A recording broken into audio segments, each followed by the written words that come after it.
Je suis Christine Adjonou Adiagodo.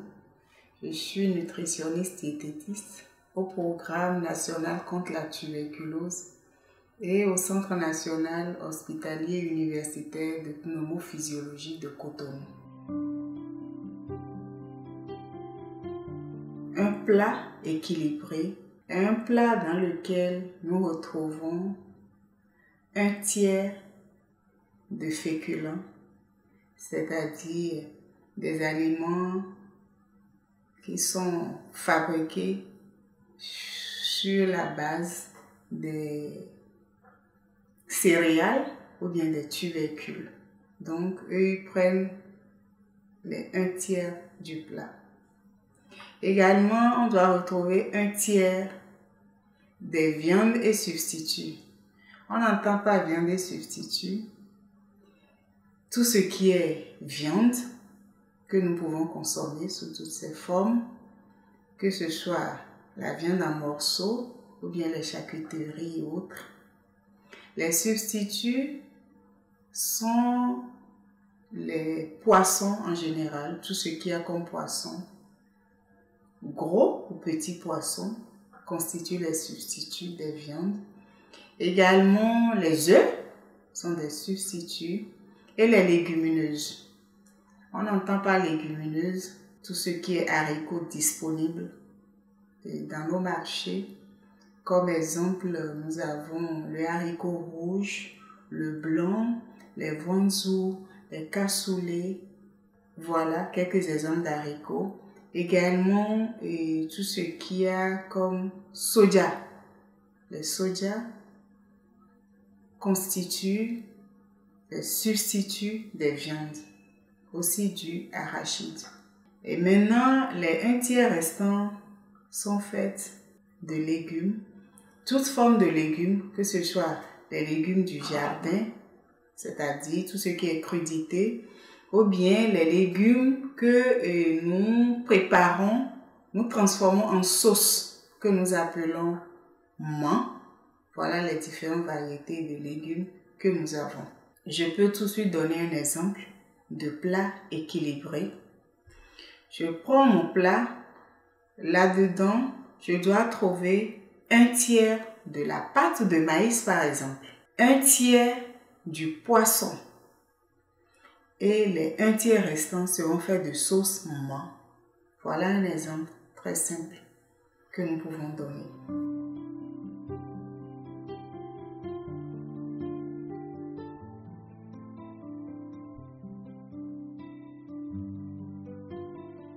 Si nous prenons les viandes et les poissons, nous savons que eux tous, ils ont des avantages. Mais si je dois conseiller à quelqu'un ce qu'il doit consommer entre les viandes et les poissons, je préférerais dire simplement à la personne de consommer les poissons. Parce que les poissons renferment beaucoup d'éléments nutritifs qui sont indispensables pour le fonctionnement de l'organisme. Que ce soit le métabolisme de tout le système, soit le fonctionnement de tous les organes. Le poisson est vraiment indispensable.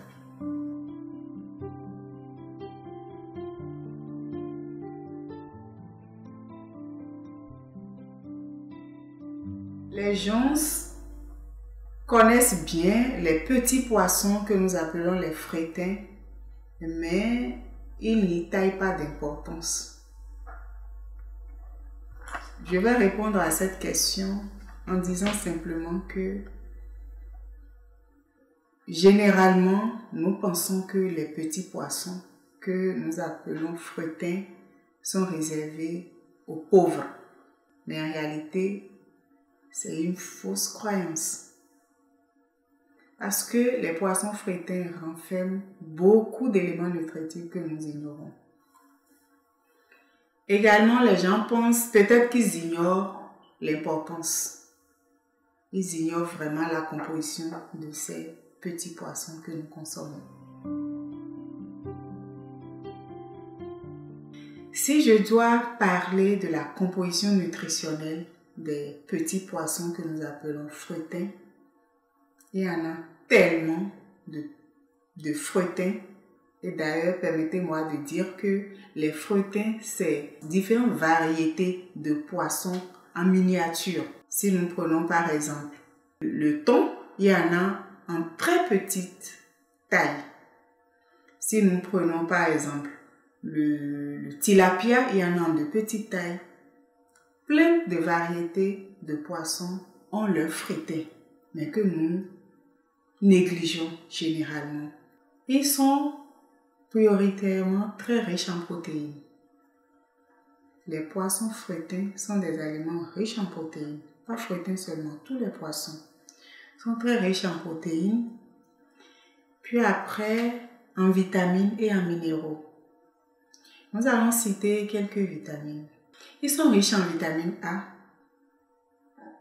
Ils sont bien riches en vitamine B, quelques vitamines B, à savoir la vitamine B3, la vitamine B6, la vitamine B12. Ils sont également riches en vitamine D et en vitamine E. Parlons des minéraux, je vais en citer quelques-uns. Prioritairement le calcium, surtout pour les freutins, les petits poissons, ils sont riches en calcium, en fer, en iode, en sélénium, en magnésium et en phosphore. Et pour donner quelques exemples, ceux qui sont souvent disponibles chez nous, c'est les petits poissons que nous appelons doevi dans nos dialectes. D'autres l'appellent tcheke. Et donc, c'est des différentes variétés de petits poissons. Mais nous, ce qu'on retrouve souvent, c'est doevi et tcheke.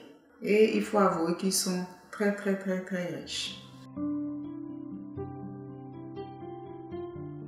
Alors, si je peux dire un mot sur la quantité qu'il faut consommer, les recommandations, il faut au moins consommer 100 à 150 grammes de poisson par jour. De poisson ou de viande par jour. Mais du moment où nous préférons le poisson, et donc je vais m'attarder en disant qu'il faut en prendre plus. Il faut préférer le poisson que la viande. 100 à 150 grammes par jour.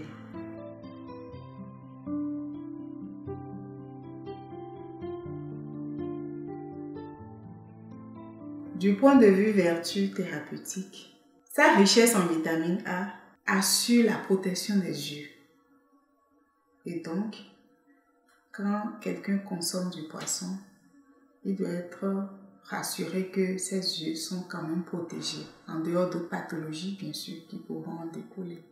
Sa richesse en protéines permet aux enfants, je vais commencer par les enfants, de croître.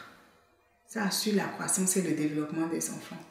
Et c'est d'ailleurs pour cette raison que dès l'âge de 6 mois de vie, nous introduisons progressivement le fretin dans l'alimentation de l'enfant.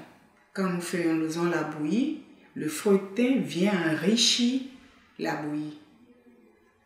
Et là, vu tous les nutriments que j'avais cités tout à l'heure, vitamines, minéraux, calcium, les protéines, ça permet à l'enfant de grandir en âge et en taille. Également, ça nous permet de récupérer les enfants malnutris. Vu que certains parents n'ont pas la connaissance sur comment bien alimenter leurs enfants, nous utilisons les poissons freutins, notamment les tcheke et les doevi, pour récupérer les enfants malnutris.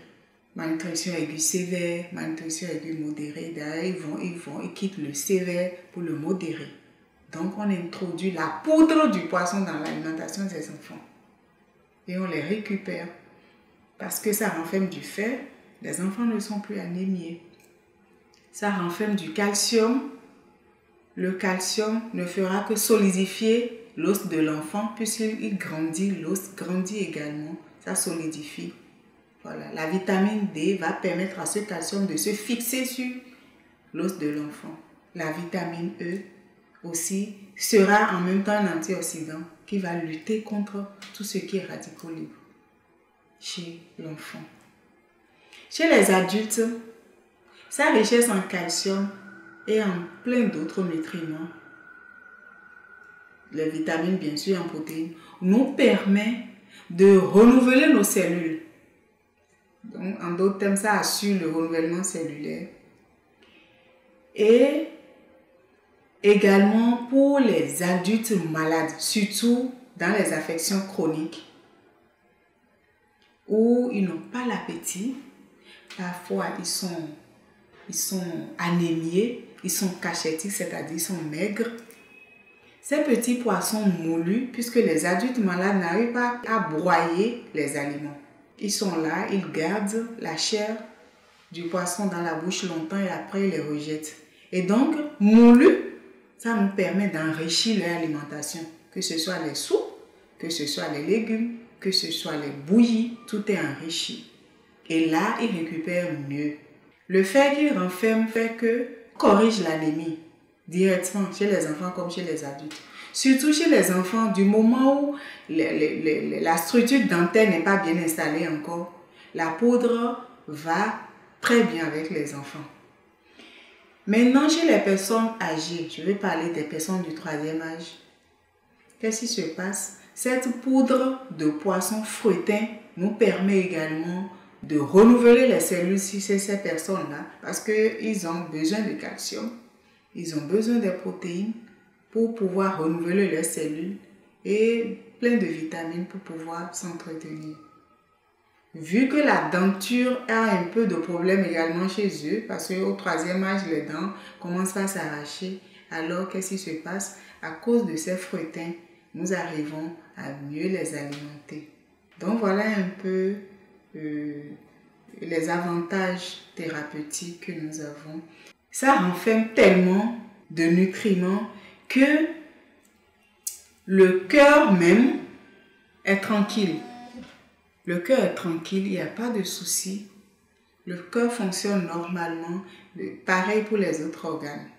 Et donc les nutritionnistes, ils sont unanimes là-dessus, qu'il faut consommer du poisson pour bénéficier de ses bienfaits. La particularité des fouettins, c'est-à-dire les tchékais et les doevi, c'est qu'ils renferment de la graisse, de l'acide gras, mais pas l'acide gras saturé.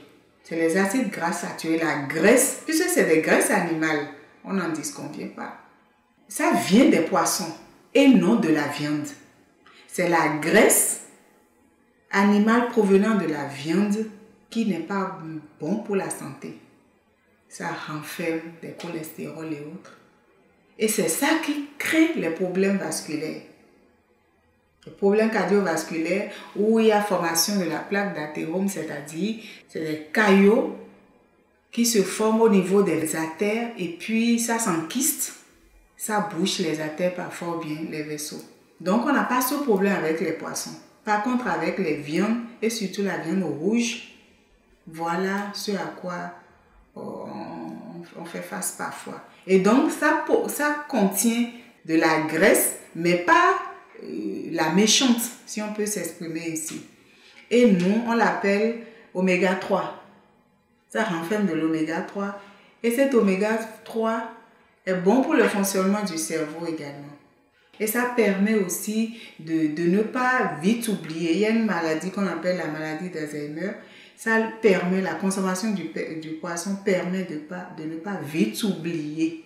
Voilà un peu ce que nous pouvons dire par rapport au poisson fouetté.